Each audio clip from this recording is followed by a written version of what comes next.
Another lunch comes. I trudge up the stairs to the rooftop like a condemned man.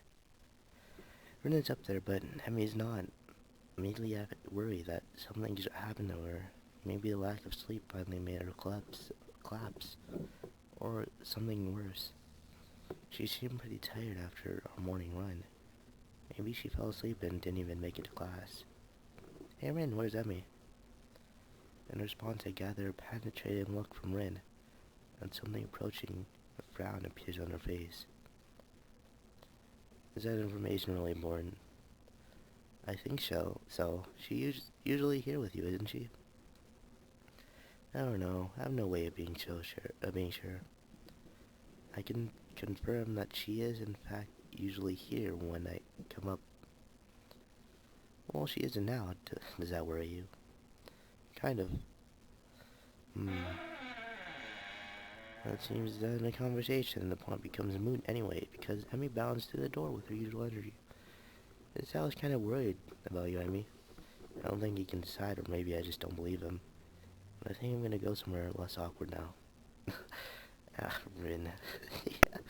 I'm so surprised by Rin being so suddenly forward about, well, anything at all, that I merely watch her head through the door. Emmy is similarly surprised and color slightly crimson as she stares open-mouthed at me. It occurs to me that I should probably say something if only to break the awkward silence that has suddenly descended. It's because you weren't here yet, and I was, worried about it. Why? You're usually here, so I was worried that something had happened to you. That, this isn't the first time I've been late, you know. Did you get worried all the other times, too? Not really. Emmy seems slightly amused by this. I don't know why, but that kind of pisses me off. So why was this time an exception? Maybe it's the light teasing tone of the question, but something in her response pushing me to be honest, though I can't help snapping at her when I say it. Because you've been worrying me since dinner at your house, that's why. Well, now it's out of the open, and Emmy's eyes are wide. Oh, fuck. And she looks like she wants to bolt, but she doesn't. Ah, still on that, I see. What, you think I'm supposed to just forget about it? You threw me out of your house, and we've been going on for almost a week pretending it never happened. I didn't see you bring it up either, you know. I know, and I'm sorry. That was the case. We have to address it, or we'll just keep up this, whatever it is we've got right now. It's killing me to look at how you look right now. Did you know that? Those circles under your eyes and that distracted look in them. I can't help worrying that I've caused it somehow. You haven't, trust me. Well, I haven't helped either. I keep pushing you to tell me things you aren't ready to tell me. Maybe I was wrong to try and getting your mother to help me out, but I've been so worried about that I didn't know what else to do. Well, you don't have to worry about me anymore, okay? I think it's pretty clear we're not right for each other, so maybe we should just stop. Her face is twisted up as she says this, like she doesn't want to say it but forces herself to anyway. You don't actually want that, do you? Heck, you can barely bring it yourself to say it. Anyway, it won't keep me from worrying about you. I care too much about you to just stop on command. You don't want to tell me what's wrong? That's fine, but I won't stop trying to help you, even if it's just by standing by you. Stop saying that. She's shaking now, and as she looks at me, I can see she's afraid and frustrated, and a million different things all at once. I shake my head slowly and then take a few steps towards her. You know what your mom told me? She told me that you'd never ask for help, because you know you're strong enough to get through anything on your own. But that's not the full story, is it? Her eyes go wide and she takes a step back. I keep going because I think I finally figured it out. Something tells me I won't get another shot. I put it off for far too long as it is. There's no harm in having someone help you, unless you're worried about needing help in the first place. You're scared, aren't you? Because of... I trail off because I don't know for certain what happened to Emmy's father, and I don't want to jump to a conclusion. Good man as hell. Well, never mind why, but it's okay to be afraid. You've been running from it, and from me for so long. Even though you're not, eventually you have to turn around and face your fear. And I'm going to be there to help you when you do. And I won't stop because I don't think you'd want me to. You can understand that sort of determination, can't you? I can see that I've gone through to her, but she quickly falls back to anger to try and push me away again. Back on your white charter, Sal? You gotta help the poor cripple face her emotion problems. What do you know about me and about what I've already had to face? You think 2 months of learning how to walk was fun? But I did, and after I did, that I had to. For a moment, it seemed as if she was gonna say something else, but she cuts herself off. And after all that, you don't think you can get past your fear.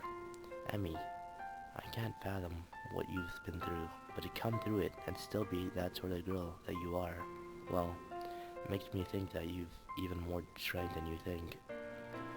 So I'm not gonna help you because I think you need rescuing. I don't want to be at night rescuing a damsel in distress.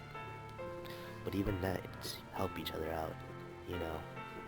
I want to help you, even though I know you can do it on your own. For a moment, it looks like Emmy's gonna break down completely, but she doesn't. Tears run down her face, but she stares at me steadily. Why are you trying so hard to help me? I'd say that it's because I owe you one for helping me out when we first met. But that wouldn't be the truth. The truth is, I just want you to be happy, because I love you. Had I ever said that before? We've been in a relationship, and it's been pretty obvious that I love her, but did I ever actually speak the words? What did you say? I say it again, saving the feeling of being able to say it at all. Being able to say it and mean it. Emmy seemed stunned. I said, I love you, Emmy. I love you, just you, and it makes me want to stand by you no matter what you have to face. I'm wrapped in a fierce hug then, as Emmy begins to sob against my chest. I'm sorry. I'm so sorry about everything. I'm so scared of Sal. I'm so scared of losing you, and I love you too, but I can't lose you. I'm so sorry. I'd hold her quietly, shushing her until she settles down. She steps back a little more composed. Will you come with me tomorrow, back to my house? There's something I need to show you, if I'm gonna do this. Of course. Maybe this time we can leave together, instead of separately. Emmy grins a sudden flash of brightness that seems more genuine than anything I've seen in the past week. Yeah, maybe. The lunch bell rings. I curse the universe's poor sense of timing. Are you free tonight? We can talk more then, right? Emmy shakes her head. Sorry, Sal, but I'm still helping to track you. Plus, I don't think it'd be good if we talked about this overnight. I'm gonna be too tired to think it properly, and then I want to be able to tell you everything without screwing it up. You can wait, right? Even now, there's a bit of fear in her voice. I smile and rest a hand on her shoulder. Okay, I'll be waiting. Emmy gives me a quick kiss before she heads for the stairwell. Thanks, Sal. See you tomorrow morning. Wouldn't miss it. I head down the stairs with the feel of her lips on mine, suddenly aware of how much I miss that sensation. I'll have to remember to thank Rin for getting us to talk to one another. Although, it's possible she won't even realize what she's done. Still, if not for her, I doubt I'd ever have to be able to confront Emmy again. I guess I needed more help than I realized. Tomorrow, however, I'll need to stand alone through whatever Emmy's trying to work herself up to doing. I'll be up for the task, I hope.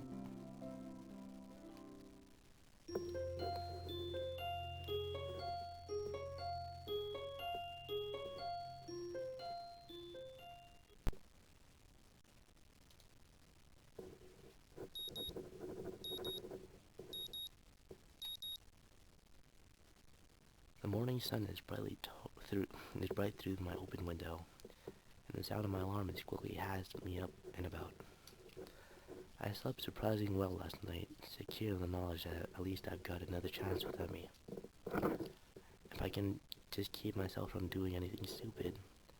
Maybe I'll find out what's been eating her recently. I have a few educated guesses, but nothing concrete, and certainly nothing I'm gonna say to her. I'd much prefer to have her tell me herself. Although I can't help remembering the nurse's warning that I might not like what she has to say, do I really need to know that badly? What if it's something awful that makes me repulsed by her? I wonder what that would be. Can I really say that I'm prepared to handle whatever she has to say, regardless of what it is? Amy says she wants to tell me without screwing it up. What the hell does she mean by that? What's there to screw up? I suppose there's not much use worrying about it, though I'll find out today. It occurs to me that I really need a run this morning to clear my head if nothing else. Emmy's waiting for me as promised, looking a little haggard but otherwise bright and cheerful, much more so any previous day this week. Sal, you're late. I waved my hand dismissively. Nonsense, you're just early. Emmy grins back, and it feels like we're finally back to where we should be with one another. Except now, except now Emmy, not just me, wants to take another step forward. Although part of me worries she'll back up out the last second. Hurry up and stretch, Sal. I don't want to miss the bus. The bus? I said I didn't want you to come to my house, remember? I promised my mom we'd be there in time for lunch, so I wanted to hurry. Early start, huh? It's more for my mom's benefit than anything else. Ah, well, that's okay. I unsuccessfully tried to guess what Emmy has planned shortly before realizing that it doesn't matter that much to me. Whoa, new face. I quickly go to my warm-up routine while Emmy bounces impatiently from one foot to another. She really doesn't even want to get moving as soon as possible. Or she wants to get, yeah. The run is over so quickly I can barely believe that I haven't fallen over dead. Afterwards, Emmy set a blistering pace and I, in my foolishness, kept up with her. Well, until the last few laps. I had to slow down just in case but I don't mind, and Emmy's waiting patiently for me when I finish. As patiently, she can't wait anyway. Finish good, come on. Alright. Grabbing my arm, she practically rushed me down the nurse's office. You seem in a hurry, Emmy, trying to catch the early bus. Yeah, I told my mom I'd be there for lunch. Well, I'll take care of you first then. But Sal's got to come with me too. The nurse raises a single eyebrow at the statement and peers at the two of us secretly. Really? Today, huh? Emmy's response is a nod, followed by a surprisingly shy grin. Well then, we'll make this quick. Yeah, the nurse knows too. Emmy's entering the nurse's office and I patiently wait outside for her to be finished, wondering just why the nurse seems to be surprised by Emmy's declaration. I feel like I'm missing on some joke or the significance of today. Beyond that fact, that is clearly significant in some way, of course. Always how. True to his word, the nurse has Emmy out of his office surprisingly quickly. I take her place after promising to meet up at the front gate. The nurse takes my pulse and listens for a bit. Your heart beats faster than usual. Been pushing yourself again, have you? Well, Emmy seems in a rush to get through the run, so... I'm not surprised. Today is rather important to her, you know? Oh yeah. I suspected that I could be the case, but I have no idea why that's the case. She hasn't told you. Interesting. So you're not going to tell me either then? No, I'm not. I suspect that Emmy has her own plans for explaining today to you, and I don't want to mess with that. You'll find out soon enough, so what's the rush? That was probably your heart. I would take it easy for the rest of the day. No spontaneous races or anything like that. Got it. She won't have her running legs on anyway, right? No, but if you think something like that is going to stop her... Good point. I don't think it'll be much of an issue today of all day, but still. He's trying to reassure me he's doing a terrible job. I'm quickly becoming more and more worried about what today could be. Or like suddenly finding out Emmy's in a cult or something. At the same time, if today is such a big deal and Emmy wants me to be with her for it, then maybe she really does want to grow closer to me. Maybe this will be the answer to all the riddles. sleepless nights and the sudden mood swings.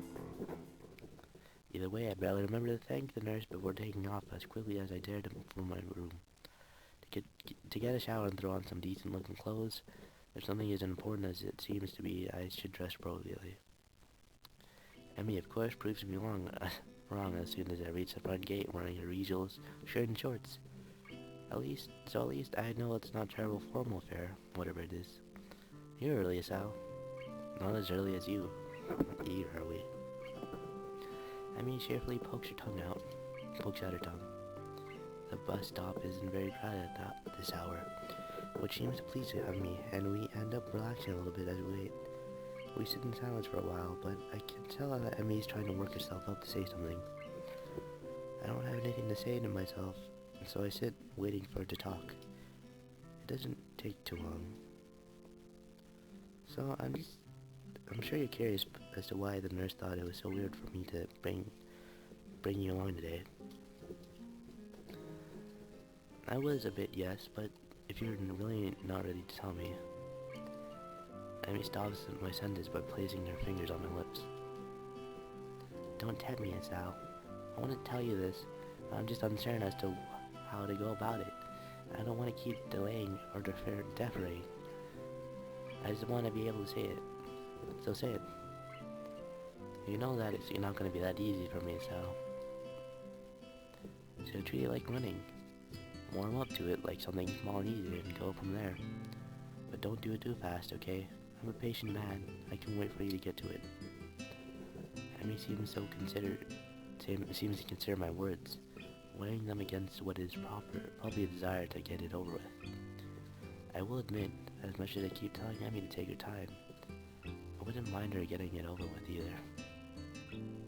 What's that now? You know, Emmy probably needs more time than the bus ride will provide to get all it out, whatever it is. Yeah, maybe you're right. The bus stop probably isn't the best place for this anyway. But just to make sure I don't go back on my word, I'll let you say this. She takes a deep breath, lets it out, and after a moment, says in a low voice, "We're going to see my dad today." The words hang in the air. I can see that Emmy's afraid that I'll panic and disappear in response, which a part of me almost wants to. But it would be stupid of me to back out, or to suddenly abandon the promise I made to be there for Emmy when she needs me. The nurse thought it would be so weird for her to bring me along. She doesn't bring anyone along, or at least I'm willing to bet that she hasn't before today. The day seems to have taken on even greater significance. What has it taken Emmy even get this far? Ah, and why is this the best I can manage it as a response? Yeah, I don't know what I should say. Nothing, I think. Just promise that that you're gonna come with me. Of course, you know I will. Emmy smiles wanly, looking a little relieved. Good. In that case, we'd better get along. The bus pulls up just a little after she finishes the sentence. Vague memories of my first trip out here comes to mind as I step off the bus, but unfortunately there's too vague to be of any use. I will be the first to admit that I don't quite recall how to get to Emmy's house, so I let her lead the way. She seems content to walk in silence, but I myself have no idea how I could possibly say. So the two of us arrive at her house, having nothing since getting off the bus. Emmy's mother opens the door and she doesn't seem surprised to see me standing next to her daughter. I expect that Emmy would have phoned ahead to let her mother know that change in plans. Emmy, Sal, you're just in time. Lunch is just about ready.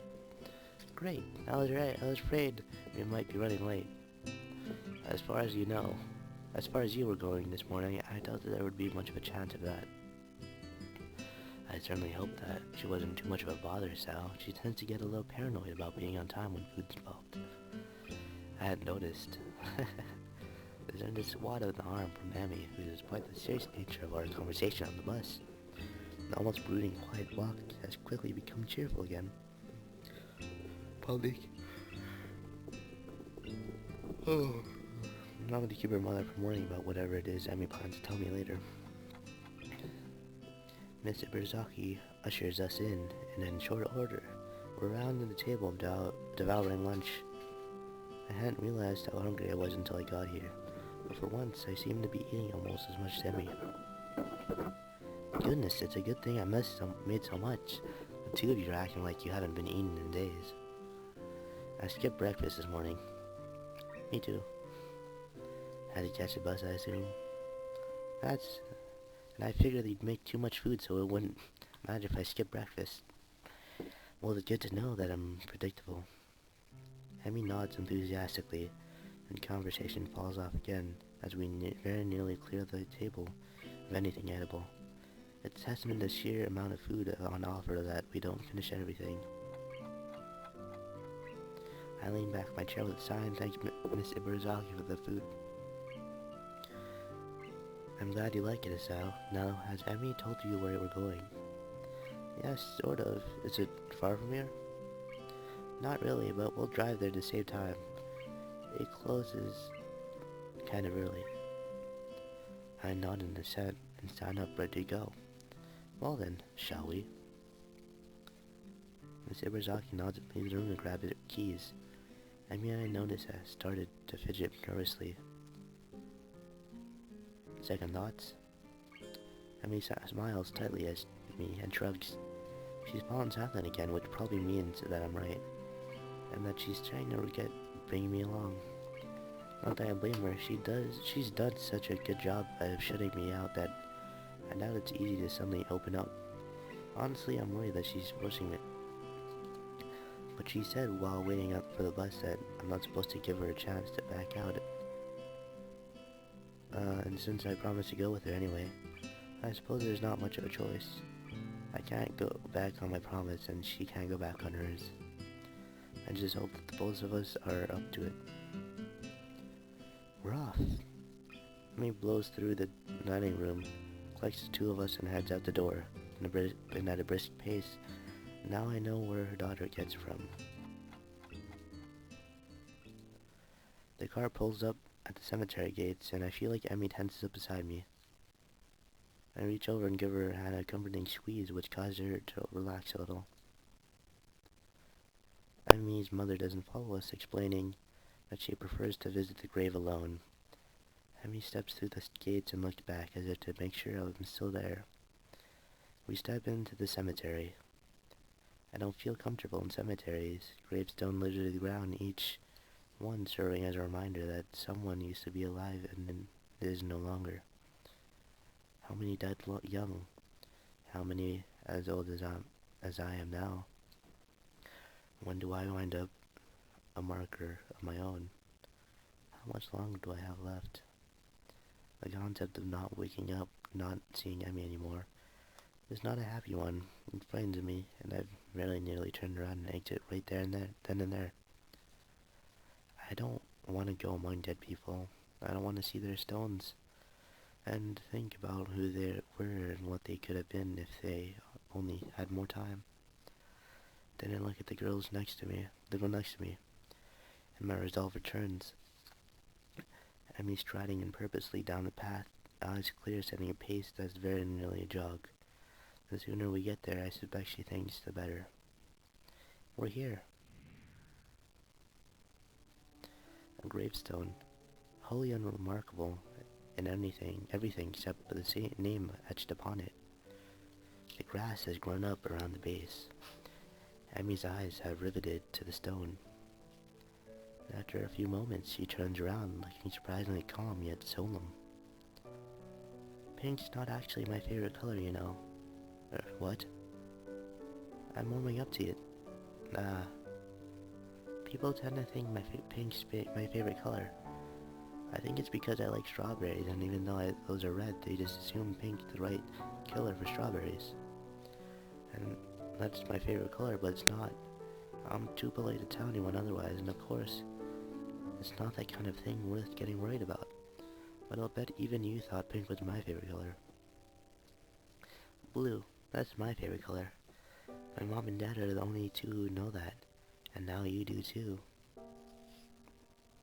Thanks for telling me, I think. You're welcome. There's a pause as she considers what to say next, drawing a quick breath. I can't carry a tune to save my life. I can't. I can hum, but actually singing a song is something I've never been able to do. I don't mind because I'm not a fan of karaoke anyways. Well, that's one potential date idea out the window.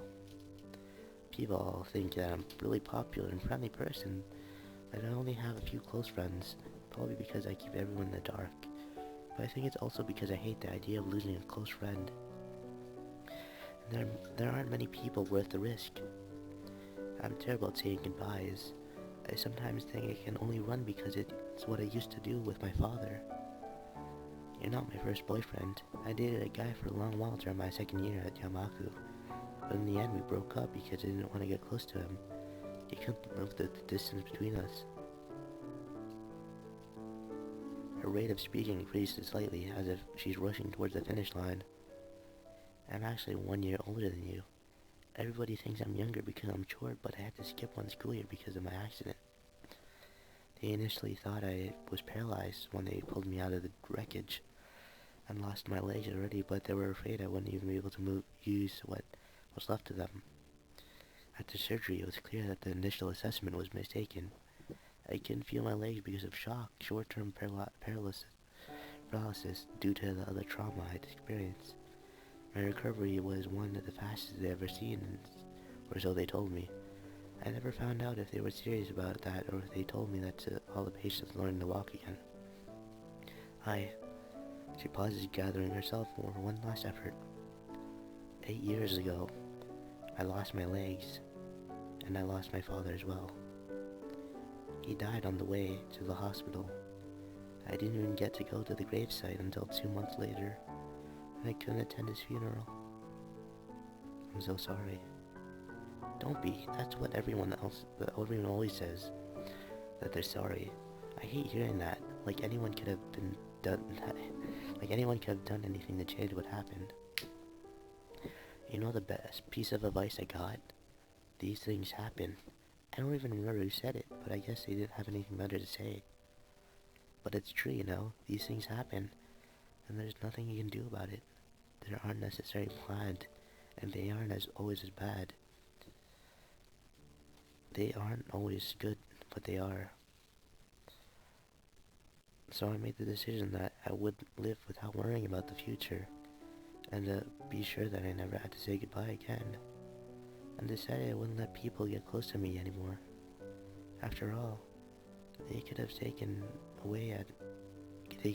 away at any time, and you know what? She laughs a little bitterly. Her eyes start to well up with tears. I step forward to embrace her, but she holds up a hand to stop me. Not finished. A deep breath and she continues. It worked pretty well until I met you and saw that you're trying to adjust to stuff here. So I thought I'd help you, and they were so nice I couldn't help it. The tears are flowing now, and she's accepting the embrace this time. The rest of her sentence is mumbled into my chest. I tried not to fall for you, but I did. And I tried to keep you at distance, like with my first boyfriend, but I couldn't. But I've been so scared because I don't want to lose you, and I might anyway. Hey, I'm still around, right? And maybe I won't be forever, but don't you think it'll be fun while it lasts? Neither of us could survive the day. There could be a bus crash or something, but so long as I know that I've been with you, I don't think it matters. Some thought strikes me and I can't help laughing. My condition has me scared of dying so badly that I immediately seized on the opportunity I be presented to improve my odds of living longer.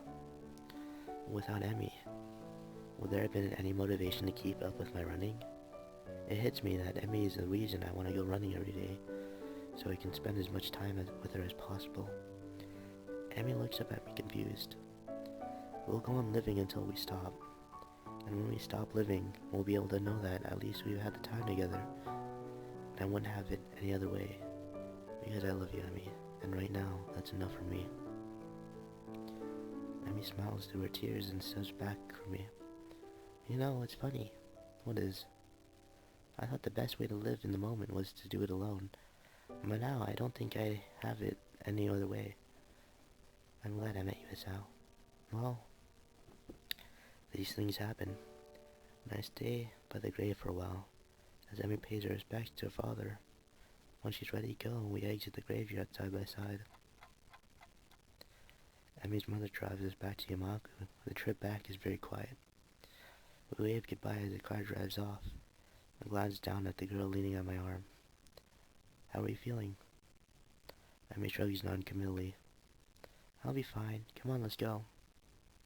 We pause outside the girl's dorm and I turn to face Emmy, ready to say goodbye.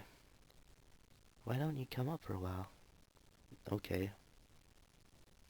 The walk up to her room is in silence. I'm not sure why. I suppose I'd be turned away at the door. I guess I assumed she'd want to be alone. Her mom, the nurse, hell, everyone who knew the significance of today seemed to think it'd be best to leave Emmy alone. But she took me into the graveyard with her. She told me the whole story of what happened on the day she lost her legs. She wanted me around. The significance of this day does not escape me. Emmy opens the door, steps into her room, and not even bothering to invite me in, holding the door for me expectantly. I step in and the door swings shut behind me. Hey, can I ask you a favor? Sure, can't guarantee I'll do it, but... Emmy giggles and pulls me into a kiss and starts off with demons into something almost desperate. Stay with me, please? Her voice has dropped to a whisper. My question is barely audible over the sound of my own breathing. There's something about the way she asked the question, the hesitancy in it, the quiet voice that makes me think she doesn't mean tonight. No, she means exactly what she said, stay with me, not tonight or forever, but because both of us know there's no such thing as forever. There's no time limit to her request, there's just the request, the favor. Can I do that? Can I stay with her? Of course. We embrace again, Emmy guiding me towards her bed, stepping backwards with care until she sits down on the edge.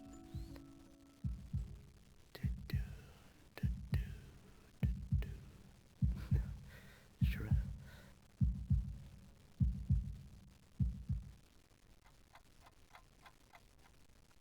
I collapse next to Emmy, who almost immediately curls against me, smiling.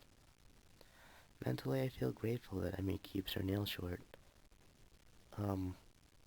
Otherwise, I think she might have drowned in blood. Whoa. I sit up briefly to dispose of the now used condom and lay back down next to Emmy, who is taking care of her, cleaning herself off. For a while, we lay in silence, savoring the feeling of being next to one another. Emmy is the first to speak. Hey, it's Al. Thanks for coming with me today. I smile and plant a kiss on her head. Of course, my pleasure. Emmy snuggles closer and I can feel her breathing begin to slacken as she begins to drift off to sleep. Not as she's about to fall asleep, she wakes up enough to mutter a single sentence. I love you, Isao. And she's out like a light, leaving me feeling like I'm on top of the world. I draw the slumbering Emmy as close as possible, pull the covers over us to keep the chill off, and fall asleep as happy as I've ever been.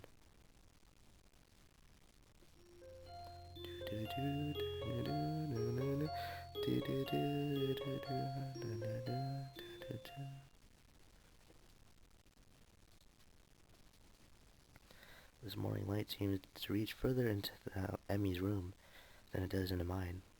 The results into me waking up earlier than I would have if I hadn't gone back to my room last night, as had previously been our routine. I did not realize it until this morning, but this is the first time we've actually spent the night together. A small movement from my partner still slumbering form caused me to look to the side. Hair splayed across her face. Emmy continues to sleep peacefully, curled up next to me. It's slightly weird seeing her without her trademark twin tails, but it's also a look I could get used to. On the small side of the bed, your necessities trailing up, because I'm pretty sure she would have done so anyway. The covers are nearly overhead, and I smile as an errant strand of her hair causes her nose to twitch slightly. Unable to help myself, I draw a little closer, a move which she seems to think is a good idea. Her steady breath raises a trail of goosebumps on my chest, but I don't mind. I am no longer tired, but I do not need to move from my current position. Emmy's warm body in response against mine is far too comfortable to move. I gaze up at the ceiling to consider how it is that we've got to this point. We've been close for a while, but not this close. It seems like only yesterday that she ran into me in the hallway and after apologizing, decided to take an interest in my well-being. But that grew into something else, which I at least was not expecting. One thing is for certain, having found Emmy, I'll try as hard as I can not to lose her. My morning musing is interrupted by further movement from me. Her eyes flutter open, which seems briefly confused by my presence in her bed as well as her current state of dress, which is non-existent. Oh god, this should be fine. This is fine, right? Alright. Whatever. She smiles happily and sits up, her face looking down at me. Good morning, Sal. Hi, sleep well? Yeah, I did. Exhausting day yesterday, you know. You think back over yesterday's trip to the graveyard. Yeah, I'm glad to hear you overslept. Well, that you slept well. How do you sleep? Well, enough. Although you kept talking the covers. This earns me a shove and a stuck-out tongue. I chuckle and Emmy giggles a little, and we fall quiet for a while. I soak up the feelings of how right it all seems, waking up with Emmy by me, grounded in my bed made for one person. It's something I could get used to. Hey, Sal. Thanks for sticking around. No problem. Saved me the walk back anyway, right? This draws another giggle, but then Emmy's expression turns serious again. No, really. I kept trying to push you away because I thought that was the right thing to do, and you stuck around through it all. I haven't made any of this easy for you, but you stuck it out anyway. So really, I mean it. Thank you. She punctuates this by giving me a kiss, pulling back and looking at me with an expression of affection. I reach up and ruffle her hair, smiling all the while. I'm stupidly lucky, I think, to have come through everything after my heart attack, and somehow found this girl is nothing short of a miracle. You're very welcome to me. I couldn't bear the thought of giving you up. I'll even continue to stick around if you want. I like that. That settles it, then. I don't know how long my heart will keep working, and I don't even really know what I'll do after this year's over, apart from going to university. As long as Emmy's around, I think I'll be okay. I've managed to help her, and she's managed to help me. If we keep doing that, we'll be okay, I think. So is Al. What do you want to do today?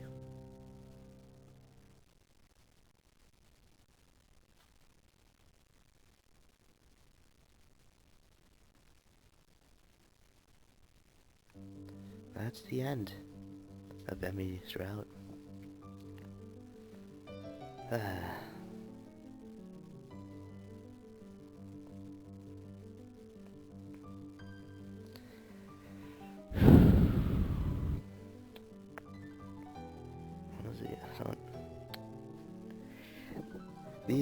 These are not getting any easier to do. You know,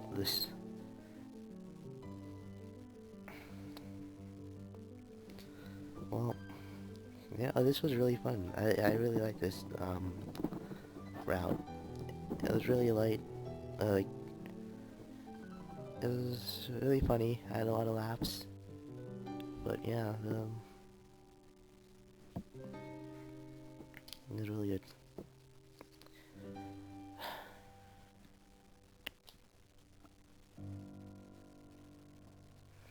You know, I don't know what to say. I don't know what to say. Well, there it is. Look at that. Eh. Wow. March 6th, huh?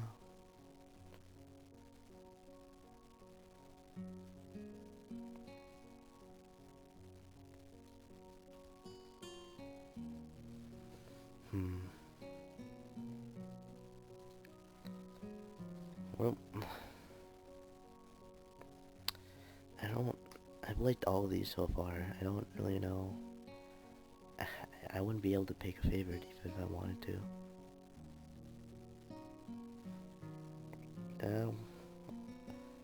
I guess I'll see you guys next time for whoever I decide to choose now. We only have 2 people left, right? I'll see you then. I hope you enjoyed.